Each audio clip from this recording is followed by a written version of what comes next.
Halo pemirsa, dimanapun Anda berada, ketemu lagi di acara podcast Head to Head bersama pengacara Mawar di podcast Petisi Ahli, Perkumpulan Praktisi Hukum dan Ahli Hukum Indonesia. Hari ini kita kedatangan tamu yang sangat spesial sekali. Beliau adalah mantan purnawirawan Polri, mantan penyidik, dan kiprah beliau di reserse tidak diragukan lagi.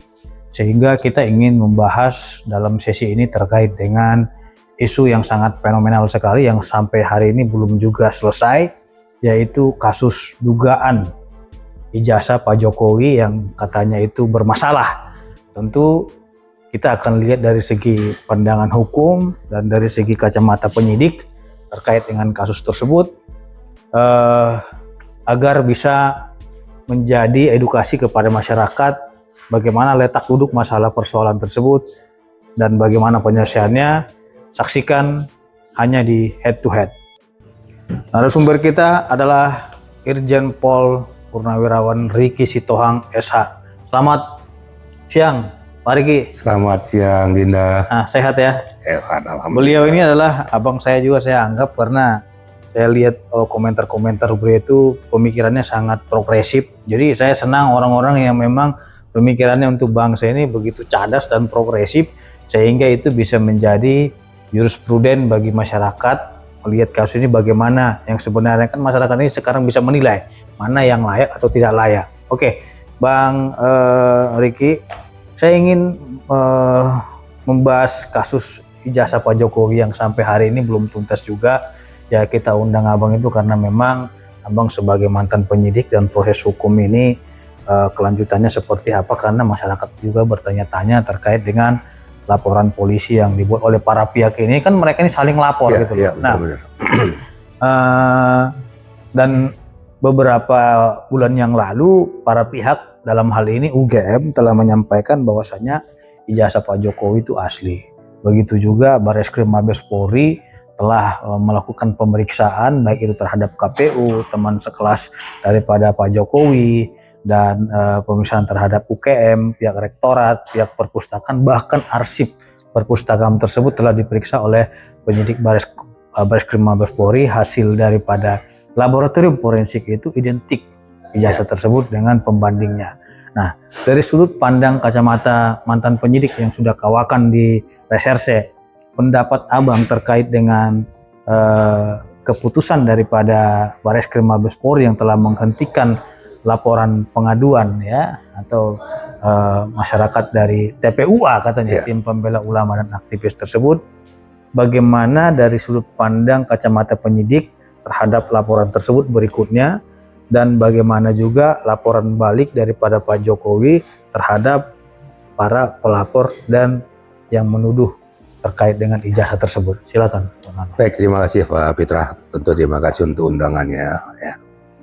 Kalau kita lihat tadi alur cerita daripada peristiwa ijazah Pak Jokowi sekarang ya. Memang kalau kita lihat dari runtutan permasalahan ini sangat ironis ya. Hasil daripada pelaporan para mereka-mereka yang mengaku dari TPUA terhadap keabsahan daripada ijazah Jokowi. Saya sudah pernah mengatakan bahwa 2 kali jadi wali kota ini secara ilmu logika loh ya. 2 kali jadi wali kota, sekali jadi gubernur, 2 kali jadi presiden. Coba dibayangkan secara ilmu logika. Kalau seandainya dia cacat hukum, bisakah dia masuk ke arena itu? Karena lawan-lawannya ini kan kandidatnya bukan orang main-main juga. Bahkan di presiden itu kandidat lawan daripada beliau ini adalah presiden yang saat sekarang ini, Pak Prabowo. Nggak mungkin dari pihak tim sukses Pak Prabowo itu tidak meneliti, menelaah.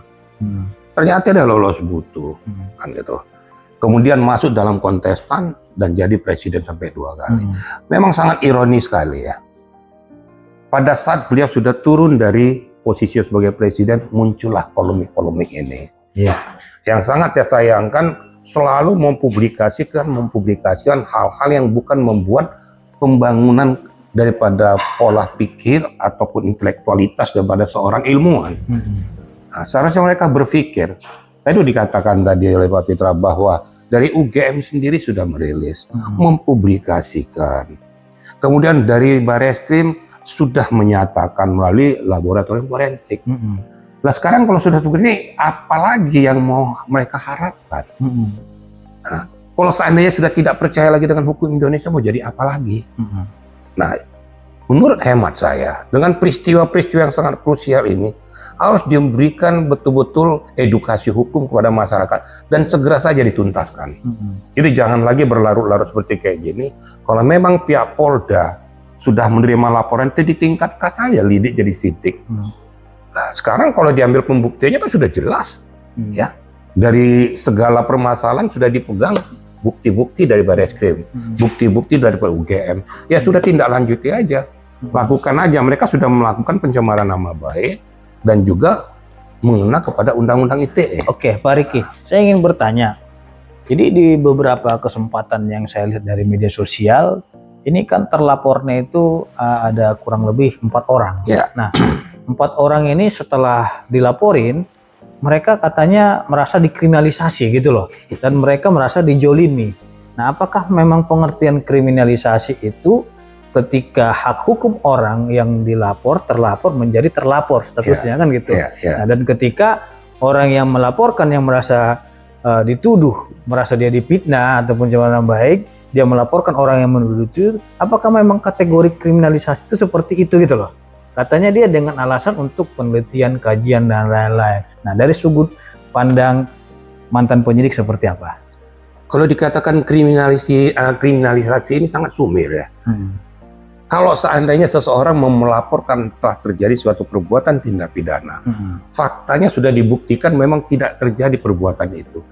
Lah kemudian pihak yang merasa dirugikan melaporkan itu, ya sah-sah saja secara hukum. Terus kriminalisasinya di mana?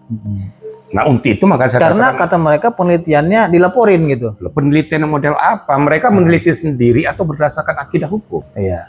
Kita kan berbicara tentang hukum, sudah dibuktikan. Lah, sekarang UGM yang punya universitas saja sudah menyatakan, terus kapasitas mereka sebagai apa? Kok mereka bisa memastikan itu? Sedangkan dari pihak penegak hukum sudah menyatakan, UGM menyatakan. Lah sekarang mau diapakan lagi? Mau ilmiah model apa lagi yang mereka miliki? Kalau menurut hemat saya sudah ada indikasi tertentu untuk menjatuhkan daripada wibawa daripada Pak Jokowi, martabatnya. Ingat loh, Pak Jokowi itu mantan presiden loh. Terlepas apapun dia sudah memberikan yang terbaik untuk Indonesia. Di luar mungkin ada dia kekurangannya, itu kan manusiawi ya. Lah mereka yang melaporkannya apa sih kapasitasnya? Saya selalu mengatakan, terus saya sangat menyesali perbuatan mereka ini. Lah menorehkan apapun di Indonesia ini belum pernah. Tapi ngomong aja itu terus. Dan hal-hal yang istilahnya tidak kena pada substansi permasalahan. Nah, yang dikatakan Pak Fitra tadi kriminalisasi, lucu kedengerannya gitu loh. Kriminalisasi model apa?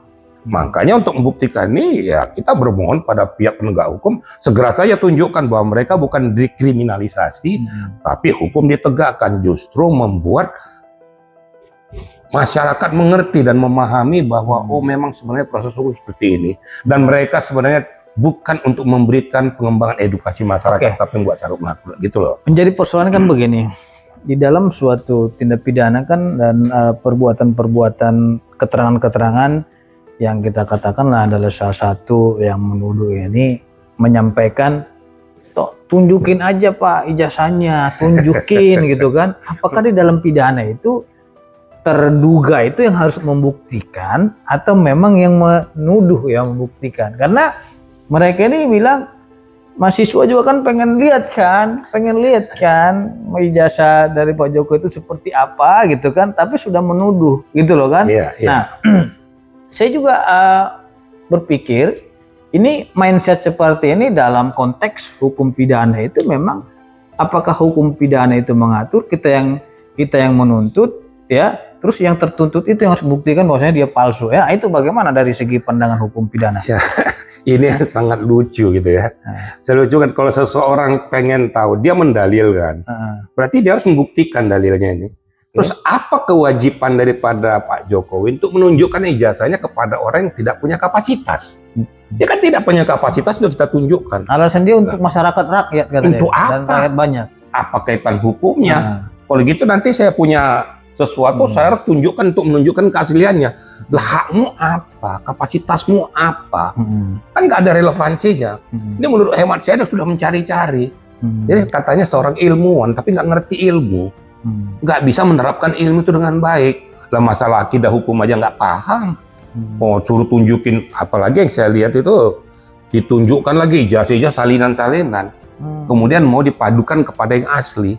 Intinya yang punya hak kewenangan untuk meminta pertanggungjawaban itu adalah orang-orang yang berada di barikade hukum. Contohnya dari kepolisian, kejaksaan, dan kehakiman. Di luar daripada itu tidak punya hak, tidak punya legal standing. Untuk apa kamu? Itu namanya udah mencari-cari. Menurut hemat saya sudah segera saja gitu loh. Orang-orang kayak gini membuat carut-marut di negara Republik Indonesia, nggak punya hak. Apalagi mengatasnamakan rakyat-rakyat mana yang kamu atasnamakan. Nggak ada, rakyat sudah muak dengan peristiwa ini sebenarnya. Tapi cuma Pak Mitra, saya minta juga dengan sangat juga kepada kita publik siapapun, jangan menarik-narik kepada siapa di belakangnya ini. Kita kan ansih berbicara tentang masalah akidah hukum. Nah, jangan menarik kepada ada di belakangnya partai politik segala macam menunggangi itu. Sebenarnya itu sudah cari-cari, sebenarnya nggak perlulah kita menarik-narik ke arah sana. Ya. Oke. Menurut Pak Riki, ini sebenarnya motif maupun tujuan daripada laporan tersebut dan kasus ijazah ini, motif hukumnya itu seperti apa? Oke, jangan ditanggapi dulu setelah segmen berikutnya. Oke, pemirsa, di segmen ketiga ini kita akan membahas motif dari segi pandangan hukum ya, sehingga ini tidak ada, saya lihat, penyelesaian. Nah, sampai saat ini dan di Polda juga seperti itu, stagnan ya, dan laporan daripada pihak yang telah menuduh ijazah Pak Jokowi itu palsu juga telah dihentikan SP25. Dari pandangan hukum ini sebenarnya motif hukumnya seperti apa sih Bang? Sehingga ini terus perang-perang terus gitu loh. Gitu loh. Karena dari sisi ya menurut saya ini kan beliau juga nggak jadi presiden gitu kan. Terus mau ada isu, saya lihat ini berarti keputusan itu nggak sah gitu. Keputusan apa udah selesai gitu. Ya kalau saya lihat nih lucu, mencari motifnya saya sendiri pribadi bingung gitu. Bingung ya gitu. Nah. Ini motif apa sih kamu cari-cari kayak gini? Toh juga dampak daripada apa yang kalian lakukan itu nggak ada lagi. Kenapa tidak pada saat jadi presiden? Atau pada saat dia jadi kontestan. Ini pada saat dia turun kau ribut. Nah, kalau saya lihat motifnya, saya tidak mendahului yang lain. Motifnya yang BSH saja. Barisan-barisan sakit hati aja. Yang nggak ada hubungannya dengan apa yang sudah dilakukan Jokowi. Tapi mungkin pada pemerintahannya mereka mendapatkan dampak-dampaknya kan gitu. Kalau secara personal, apa sih yang mau kau cari? Motif apa sih yang mau kau cari di sini? Karena hasil yang kamu lakukan dia tidak berdampak juga kepada Pak Jokowinya. Terus apa yang mau kau cari sebenarnya? Kalau saya mengatakan terus terang, saya orangnya kan belak-belakan. Sebenarnya kamu pengen tuh bikin carut-marut negara ini, pengen buat gaduh aja, ya. Sehingga masyarakat kau buat terbelah dengan pola pikirmu. Nah, mereka menganggap bahwa seorang ilmuwan, tapi orang yang sudah cerdas hukum akan menganggap kamu tuh nggak ada apa-apanya. Percuma kau punya ilmu, tapi kau lakukan hal-hal kayak gini. Ini yang sangat kita sesalkan. Harusnya ilmu yang kau adakan itu atau yang kau miliki itu harus kau buat membantu membangun bangsa dan negara. Oke, ini menarik nih masalah ilmuwan. Jadi ada juga seorang oknum dokter ya, dia dokter gitu tapi meneliti ijazah ini bagaimana nih keilmuannya gitu. Jadi kita juga agak bingung juga gitu. Ya sebenarnya yang meneliti ini orang yang memang kredibel ya, atau memang orang yang memang punya sertifikat dalam hal tersebut, atau memang semua orang juga berhak untuk meneliti. Dan terus yang diteliti juga ijazah gitu. Ini gimana? Ya kalau saya bilang ya mohon maaf, saya kan ngomongnya kan agak-agak sedikit mau dibilang sableng terserah. Kalau saya bilang jaka sembung gitu loh. Bawa golok. Nah, jaka sembung. Ya bagaimana mau nyambung coba? Spesifikasi ilmu saya tidak sesuai dengan apa yang akan kau geluti. Kenapa nggak masalah suntik aja kau pikirin gitu loh? Karena kan ada juga argumentasinya mereka melihat huruf-hurufnya gitu, ada miring dikit, ini miring nih hurufnya nih gitu. Jadi penelitiannya di situ. Hanya itu agak miring berapa derajat gitu kan. Nah ini bagaimana apabila seorang dokter meneliti huruf-huruf gitu? Saya mau jawab nih Pak Fitra ini, saya malah Lah, ya, lucu, memang kenyataannya ketawa seperti sendiri itu. gitu loh. Lah, apa hubungannya pada saat kita tanda tangan, kadang-kadang kita kan tangan suka aja begini kan gitu kan. Jadi kalau ada kurang miring, kurang lurus, yang miring siapa sekarang ini? Saya juga nggak ngerti juga. Karena kan ada, saya lihat di beberapa stasiun TV itu dibandingkan ini Iya. agak miring, ini agak ke samping, warnanya agak berubah gitu. Tapi kita juga nggak tahu ini didapatkan dari mana sebenarnya penelitiannya. Apakah didapatkan dari medsos atau memang di grup-grup, di screenshot dan lain-lain, kan kita nggak tahu. Nah, terus katanya harus sama warnanya baru identik. Nah, terus yang ditampilkan juga saya lihat nggak identik. Ah, ini gimana? Karena ada hurufnya katanya bergeser sedikit gitu. Ya, Spasinya. sekarang begini aja. Sedangkan yang ditampilkan aja nggak asli. Dapat saduran dari mana, dia cetak di mana, kemudian ditampilkan nggak sama. Jelas aja nggak sama. Nyetak juga nggak sama. Ya sekarang yang berpikir yang menampilkan tuh kira-kira ya mohon maaf aja, kira-kira waras atau enggak sih gitu. Saya kan orang kayak gitu aja. Lo ditampilkan di depan aja waktu di iNews kok nggak salah, ditampilkan kayak saya mau ketawa, ini yang ditampilkan apa? Ya, kalau ditampilkan Ya kan, ini loh aslinya. mereka ingin gitu. Sesuaikan hurufnya itu gitu. Ini hurufnya agak miring. Agak miring. Gitu. Ini susunannya nggak sama. Coba disesuaikan kan gitu. Ya udah. Makanya ini dari segi penelitian apa? Apakah penelitian itu dari cocok logi atau dari melihat angka-angka atau memang dia scientific ataupun makro evidence maupun mikro evidence dengan menggunakan alat-alat teknologi yang canggih gitu. Karena saya lihat ini penelitiannya dari huruf ke huruf. Oh, ini agak miring nih hurufnya gitu. Ini gimana? Nah, dia kan sudah lebih hebat dari laboratorium forensik yang ada di Lafor sana gitu loh. Namanya tanda tangan, kita bisa sambil tanda tangan miring. Namanya kalau mau narik garis itu bukan miring lurusnya, tapi tarikannya itu pun tidak bisa kita buktikan secara kasat mata ya. Kasat mata. Itu dibuktikan dengan lab. Ya. Nah sekarang lebih hebat dari lab, dia bisa tarik bukti miring lurus. Saya juga nggak ngerti belajar dari mana nih orang itu. Itu yang dikatakan tadi lagi, bagaimana sedangkan seorang yang sudah ilmuwan aja belum tentu bisa memahami sepenuhnya itu tanpa dibantu oleh alat bantu itu. Alat bantu itu apa? Ya lab itu. Nah sekarang orang yang nggak ngerti apa-apa mengatakan nggak cocok. Yang nggak cocok sebenarnya Anda itu. Berarti penelitiannya belum sempurna dong. Ibu sekarang bukan belum sempurna, ya sumir banget gitu. Ya, mending kalau nggak sempurna, sumir banget asal kau ngomong dengan apa yang kau lakukan. Saya katakan jaka sembung tadi. Karena kita lihat para peneliti di luar negeri ya, contohnya mereka meliti di planet Mars dan mereka itu meliti itu ada hasilnya dulu baru mereka publikasikan. Ya, betul. Ini masih dalam proses meneliti udah dipublikasikan. Menurut saya ini agak aneh dan janggal juga. Nah, menurut Pak Riki itu bagaimana gitu penelitian yang belum fix tapi diumumkan gitu? Ya, kalau saya katakan tuh kalau kasar ya bahasa preman ini, itu kan cari-cari kesalahan orang. Ada keinginan sesuatu dari orang atau kelompok untuk menjatuhkan seseorang tapi tidak mempunyai landasan yang kuat. Ya, itu aja saya katakan. Kalau saya katakan bahwa dia meneliti dengan seperti kayak gitu, ya kita lah yang waras aja yang mikir gitu loh. Kalau menurut saya paling ketawa, apalagi melihat situasional tuh waktu ditampilkan ya, saya senyum-senyum aja. Ini orang meneliti atau mau cari perang atau cari panggung atau cari kesalahan orang. Nah, apa yang dikatakan Pak Peter itu benar sekali loh, berdasarkan apa yang dia lihat dari cetakan, dari ditampilkan salinan-salinan, kemudian dikatakan ini tidak identik. Ya jelas saja nggak identik. Wong tempat kau cetak aja nggak identik. Yang mengatakan identik atau tidak itu ya dari lab. Itu sah. Seperti dikatakan di luar negeri. Itu dari planet sudah dapat tuh. Dilihat tuh hasil daripada teropong dari mereka tuh. Valid dulu ya. Ini palsu atau tidak baru berani mereka publikasikan. Biar tidak dibilang peneliti abal-abal gitu. Ya, bukan penelitian abal-abal. Ya, kembali lagi ya jaka sembung lah saya. Oh gitu. Oke.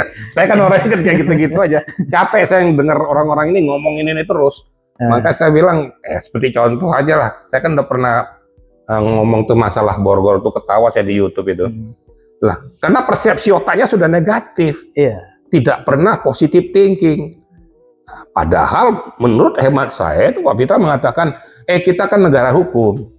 Nah, kita patuh hukum. Kalau seandainya nggak patuh hukum ya bisa berakibat berdampak hukum. Ya, borgol ini salah satu alat hukum. Kalau kita berpikir positif.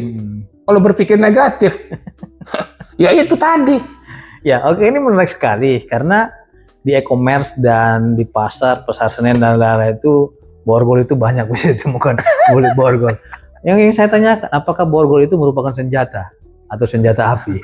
Bagaimana dari pandangan penyidik? Sah-sah saja satpam aja make. Oh gitu. Nah, kalau karena ada salah satu pihak yang mengatakan harus ada izinnya, berarti kita ngurus ke Mabes Polri dulu izin. Dari mana itu dijual di pasar itu banyak tuh. Makanya ingin saya tanyakan, apakah borgol itu adalah senjata kan gitu? Makanya saya ketawa gitu loh.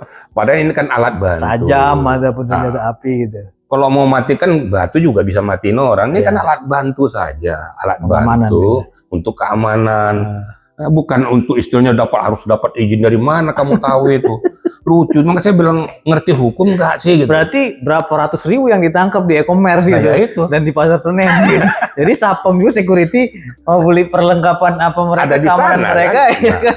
Berarti security-nya tangkap juga dong semuanya.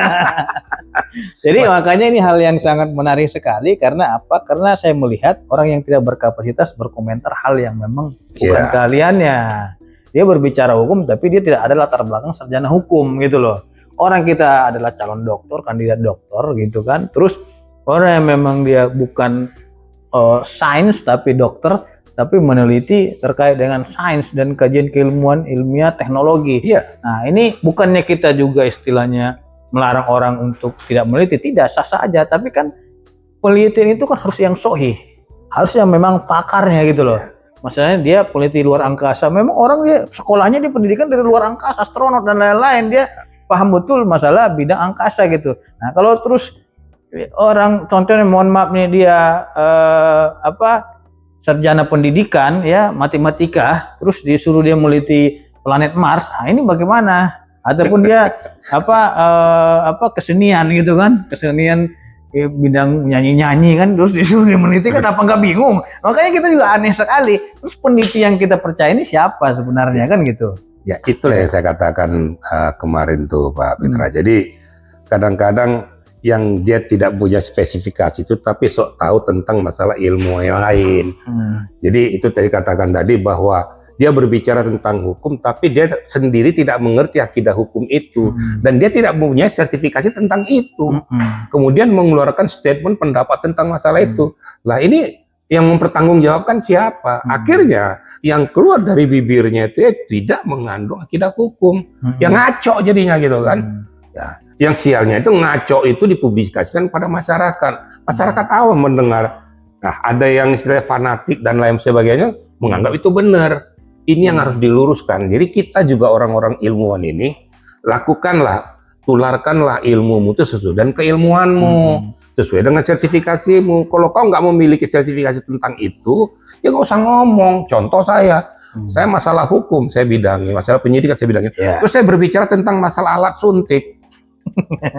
Kayak mati orang yang saya suntik nanti. Operasi gitu kan? Operasi saya bilang. Pas saya melek gitu. Bukannya dia makin sehat, malah berarti, mati kan. Contohnya orang hukum tapi dia ikut operasi orang yang mau hamil. Nah itu ini gitu. Akhirnya kan mati kan.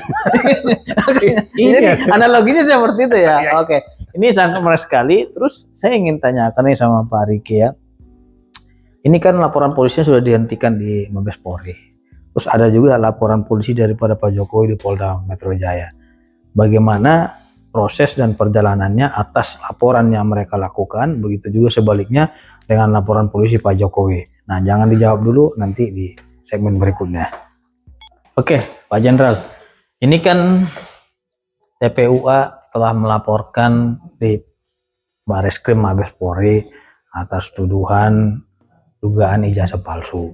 Nah, terus laporan tersebut Dumas itu telah dihentikan penyelidikannya. Nah, saya ingin tanya konsekuensi atas laporan terhadap pihak yang berwenang tapi itu tidak dapat dibuktikan, apa dampaknya gitu. Baik, terima kasih. Jadi gini ya, saya luruskan dulu Pak Petra nih. Jadi yang di Mabes Polri itu bukan LP. Oh, bukan LP ya? Itu laporan seperti Dumas gitu loh. Karena kalau dikeluarkan LP berarti minimal ada dugaan memang terjadi suatu peristiwa. Iya. Tinggal pembuktian dalam gelar perkara. Ini kan masih dalam bentuk Dumas. Nah, sebenarnya pihak Mabes Polri itu sudah proaktif sebenarnya melakukan penyelidikan, bukan penyidikan. Nah, di dalam penyelidikan dilakukan berkoordinasi dengan laboratorium forensik, memeriksa saksi-saksi yang lain, baik itu temennya, UGM-nya sendiri dan lain sebagainya. Dikumpulkan tuh semua, ternyata semuanya sumir, tidak menemukan minimal 2 alat bukti tadi. Nah, berdasarkan ini dihentikanlah penyelidikannya. Ingatlah, dihentikan penyelidikannya untuk sementara. Siapa tahu ada novum dan lain sebagainya. Jadi dia tidak bisa naik ke tingkat LV karena sedangkan ini aja masih belum bisa dibuktikan. Saya katakan sumir, bukan berarti indikasinya ada mentang-mentang dia mantan presiden, tidak. Jadi kan hukum harus ditegakkan. Nah, kembali kita beranjak ke Polda Metro. Nah, di Polda Metro itu sudah berupa LP karena memang sudah ada indikasinya. Hasil pembuktian sudah diberikan oleh Pak Jokowi dan tim kuasa hukum. Nah, merasa dirinya dicemarkan atas perilaku mereka. Dilakukanlah pemeriksaan awal di SPKT. Ternyata memang ada dugaan itu. Ya, dibuatlah LP, dilakukan lidik. Nah, ini nggak berapa lama ya, menurut alam pikir saya akan ada naik sidik ini. Karena minimal 2 alat bukti itu sudah terpenuhi. Beda dengan Bareskrim. Kemudian ada yang lucu lagi. Nanti dari Bareskrim nanti supaya dibawa ke Polda, siapa tahu berbeda ijazahnya hasil penyelidikan. Itu namanya penyelidikan masalah ijazah itu ya sama. Bahkan Polda ini dibawa Mabes, nggak mungkin Mabes terus diamputasi sama Polda. Lalu lucu nih yang ngomong nih siapa gitu loh. Jadi kalau menurut hemat saya itu kalau sudah LP nanti naik di dalam gelar kepala, naik ke sidik, kalau nggak salah rilis daripada Humas Polda Metro sudah ngomong ini. Nah, naik ke sidik ya sudahlah, selesaikan saja. Kita buktikan pada masyarakat gitu loh. Terus saya ingin bertanya kepada Pak Riki, bahwasanya ada beberapa sekelompok orang yang meminta untuk dilakukan gelar perkara terbuka katanya. Nah, apakah memang gelar perkara terbuka itu ada di Mabes Polri ataupun unsur-unsur Polda, Polres maupun Polsek?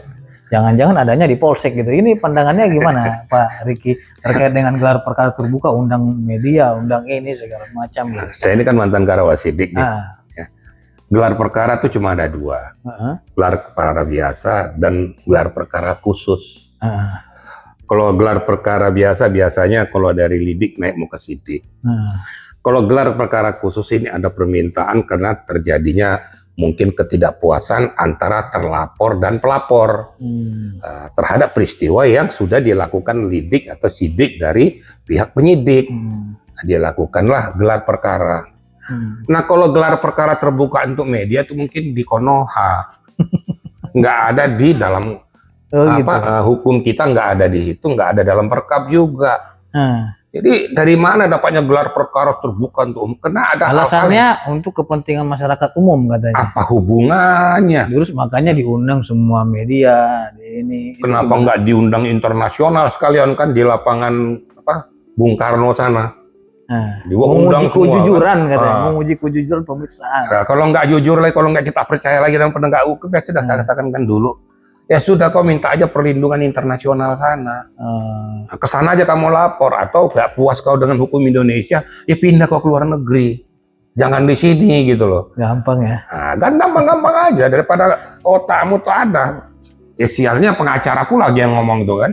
Minta gelar perkara terbuka, iya, harus disaksikan segala macam. Makanya kan kita kurang mengerti. Makanya kita tanya ke mantan penyidik, abang lagi.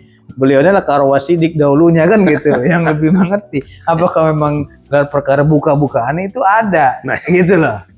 Ada lagi satu lagi dari pengacara itu juga yang ngomong harusnya Karawasidik langsung menyiapkan gelar perkara. Lah, Karawasidik menjawab permintaan pemohon untuk gelar perkara. Itu tergantung lihat bobot perkaranya. Kalau dibilang akan kami pertimbangkan, akan kami jawab. Bukan setiap permintaan itu harus dilakukan gelar perkara. Lihat spesifikasi kasus. Kalau memang layak atau tidak layak kan nanti tergantung. Jadi kalau suka-suka mojo ini tidak dilakukan oleh dari Karawasidik atau di Biro Wasidik atau di tingkat Polda di bagian Wasidiknya. Lah kamu tuh siapa, kapasitas semua apa? Kamu sebagai pelapor terus kapasitasmu apa sih? Loh, minta supaya memaksa dari Mabes Polri untuk melakukan itu. Gitu loh. Emang digelar perkara khusus itu siapa-siapa aja peserta gelarnya? Kalau Nah, dari pandangan ini yang perlu diketahui oleh publik. apakah oleh hanya ramai. pelapor terlapor aja? Itu anggapan selama ini kan hanya pelapor terlapor aja diadu situ. Oh, gitu. tidak. Debat gitu. Itu Yang gimana? dikatakan gelar perkara itu akan menghadirkan satu dari pihak terlapor Iya. dengan kuasa hukumnya, dari pihak pelapor dengan kuasa hukumnya. Di situ hadir dari pihak wasidik juga, hadir di situ juga dari propam, hadir dari divisi hukumnya, hadir daripada para penyidik itu sendiri. Nah, kemudian hadir dari kalau di Mabes Polri namanya Itwasumnya. Jadi ada Lengkap orang-orang semua di ya? luar hadir, mereka akan menelaah. Bukan hanya itu. penyidik aja di situ. Gitu. Bukan. Pelapor dan kuasa hukumnya hadir. Berarti penyidik dikoreksi dong situ sama dikoreksi. baik propam dan Betul. lain-lain. Gitu. Kamu jangan menyimpang daripada akidah daripada gelar ini. Jadi nggak main-main. Tapi bukan berarti harus terbuka untuk umum. Pengawasannya ketat juga berarti ya. Ketat dong.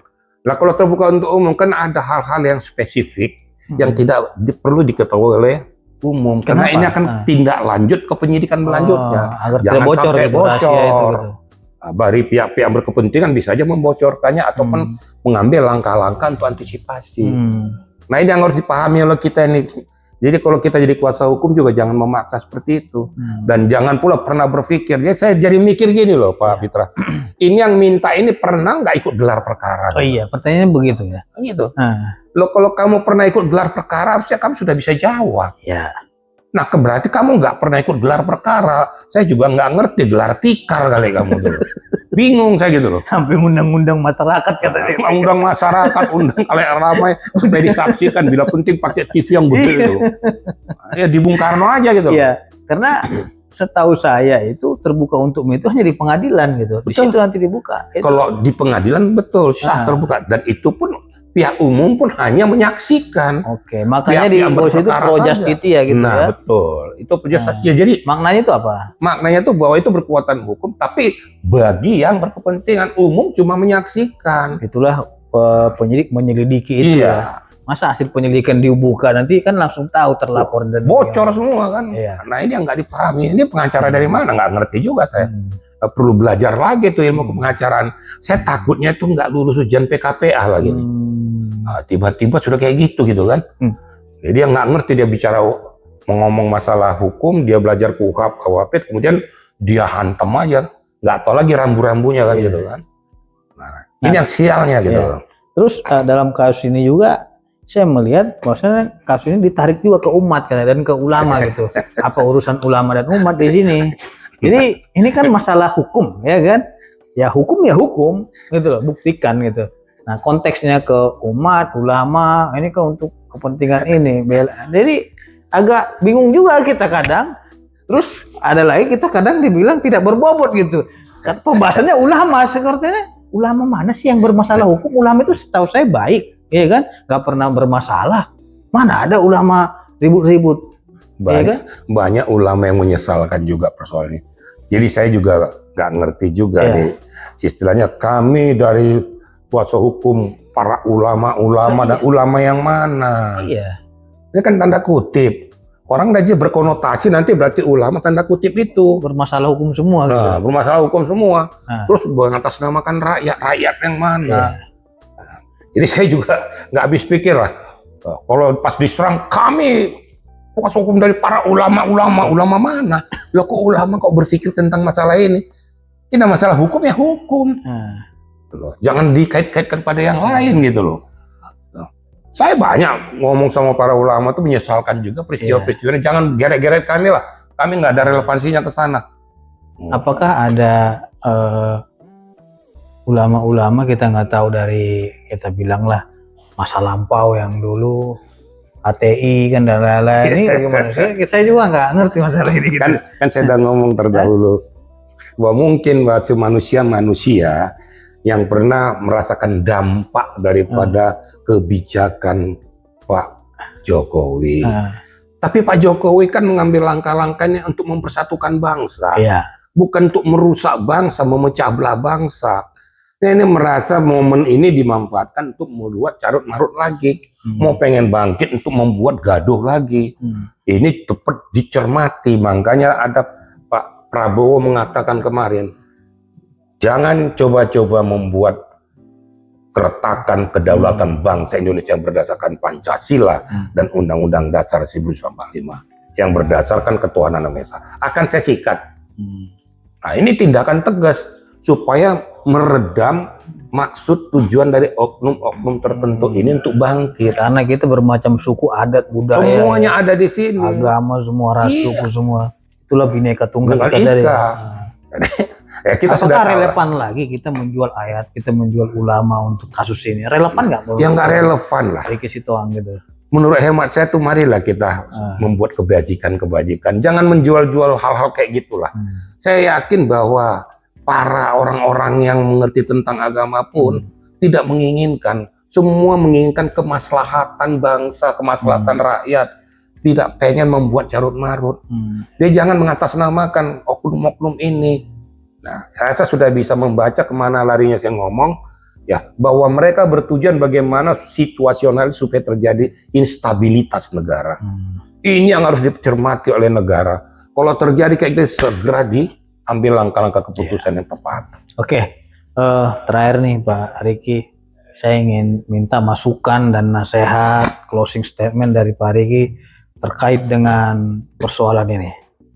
Selanjutnya akan kita bahas di segmen berikutnya. Pertikaian ini, seorang Purnawirawan Jenderal Polisi Riki Sitohang melihat kasus ini seperti apa, dan apa saran, masukan, dan solusinya terkait persoalan ini, sekaligus closing statement daripada Pak Riki Sitohang. Silakan. Terima kasih. Jadi menurut hemat saya begini ya, melihat situasional yang ada sekarang ini, sudahlah bagi kalian-kalian yang merasa berpikir untuk mempersempit pola pikir masyarakat, sudah hilang. Jangan kau lakukan tindak lanjut ini. Masyarakat sudah tidak menginginkan dan sudah muak dengan peristiwa ini. Ya. Sudah hilang. Karena sadarlah bahwa ini sudah menabrak akidah hukum. Jangan nanti suatu ketika hukum ditegakkan kamu menyesal. Nanti muncullah bahasa kriminalisasi. Ya sebelum ini terjadi sudahi, jangan lagi dilanjutkan. Jangan bodohi masyarakat dengan ilmu yang kau miliki hanya untuk menyesatkan masyarakat. Siapapun kau, para ilmuwan-ilmuwan yang merasa punya ilmu, hentikan. Catat dirimu sudah pernah berbuat yang terbaik nggak kepada bangsa ini. Marilah sama-sama kita yang mempunyai kadar ilmu yang diberikan, talenta kepada dirimu, bangkitlah, berikan edukasi kepada masyarakat, berikan ilmumu itu untuk melakukan perbuatan-perbuatan kebajikan-kebajikan bagi bangsa dan negara. Ya, lakukanlah langkah-langkah yang edukasi kepada masyarakat, sehingga masyarakat bisa semakin berkembang. Jangan dibodohi lagi. Jadi Indonesia semakin berkembang dengan ratusan juta manusia. Jangan kau rusak dengan pola pikirmu yang sempit itu. Bangunlah, sadarlah, bantulah negara kita yang sedang berkembang ini, sehingga negara kita bisa maju setara dengan negara yang lain. Hindari dan tinggalkanlah pola pikir lamamu itu yang ingin hanya menghancurkan kesatuan bangsa Indonesia. Itu saya rasa statement dari saya. Mudah-mudahan yang bersangkutan mendengar, menonton, dan sadar segera balik ke akidahnya. Baliklah jadi manusia yang bermartabat dan bermoral.